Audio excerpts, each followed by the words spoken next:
সেদিন Facebook scroll করতে করতে একটা সুন্দর লেখা চোখে পড়লো, ভাবলাম আপনাদের সাথে শেয়ার করি। টং দোকানে দাঁড়িয়ে চা খাচ্ছিলাম, বিল দিয়ে ঘুরেই দেখি পাশে ইলেকট্রিসিটি পোলটার গায়ে কি একটা লিফলেটে লাগানো। উৎসাহ নিয়ে এগিয়ে গেলাম। সাদা কাগজে লাল কালি দিয়ে বড় বড় করে লেখা, আমি 1000 টাকার একটা নোট এখানে হারিয়ে ফেলেছি, যদি কেউ খুঁজে পান দয়া করে আমার কাছে পৌঁছে দিন।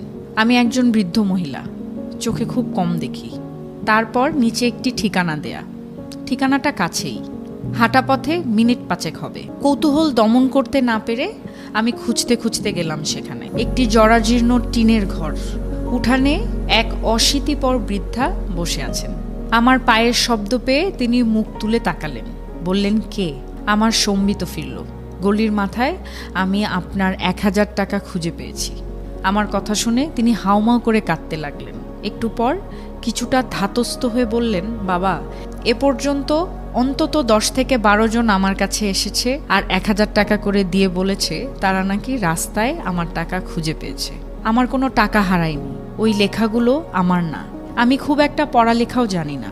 আমি নিচু হয়ে ওনার হাত ধরে বললাম, যাই হোক, সন্তান মনে করে আপনি টাকাটা রেখে দিন। এই কথা শোনার পর তিনি টাকাটা নিয়ে বললেন, বাবা, আমি খুব অসুস্থ, ভালো করে হাঁটতে চলতে পারি না, কি যে তোমায় খেতে দেই। এই বলে তিনি অনেক কষ্টে লাঠি ভর দিয়ে বারান্দায় উঠলেন। আমার মনে হলো তিনি এক্ষুনি পড়ে যাবেন। আমি তাকে সাহায্য করার জন্য এগিয়ে গেলাম।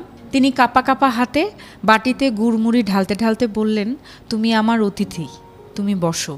আমার পেটে একটুও ক্ষুধা ছিল না, তবুও কিছুটা বৃদ্ধার আন্তরিকতায় মুগ্ধ হয়ে বাকিটা তার সাথে আরও খানিকক্ষণ গল্প করার লোভে ধীরে ধীরে গুড়মুড়ি খেতে লাগলাম। কথায় কথায় জানলাম এই পৃথিবীতে আপনজন বলতে উনার কেউ নেই। আগে ভিক্ষা করতেন, কিন্তু অসুস্থ হবার পর আর বাড়ি থেকে বেরোতে পারেন না। ফেরার সময় বৃদ্ধা বললেন, বাবা, একটা অনুরোধ, তুমি যাবার সময় ওই কাগজটা ছিঁড়ে ফেলো। আমি উনার বাড়ি থেকে বের হওয়ার সময় মনে মনে ভাবছিলাম, সবাইকে উনি বলার পরেও কেউ কেন কাগজটি ছেড়েনি। আর ভাবছিলাম ওই মানুষটির কথা যিনি ওই নোটটি লিখেছেন। সহায় সম্বলহীন অসুস্থ বৃদ্ধ মানুষটাকে সাহায্য করার জন্য, এত সুন্দর উপায় বের করার জন্য আমি তাকে মনে মনে ধন্যবাদ দিলাম। হঠাৎ ভাবনায় ছেদ পড়ল একজনের কথায়। এই যে শুনছেন, 40 ঊর্ধ্ব এক ভদ্র মহিলা আমার দিকে এগিয়ে এসে বললেন, এই ঠিকানাটা কোথায় বলতে পারেন? একটু আগে আমি রাস্তায় 1000 টাকার নোট পেয়েছি, এটা আমি ফেরত দিতে চাই। ঠিকানা দেখিয়ে সামনে এগোলাম।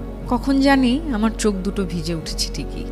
আকাশের দিকে তাকিয়ে আমি বিড়বিড় করে বললাম, এভাবেই বেঁচে থাকুক আমাদের মানবতা।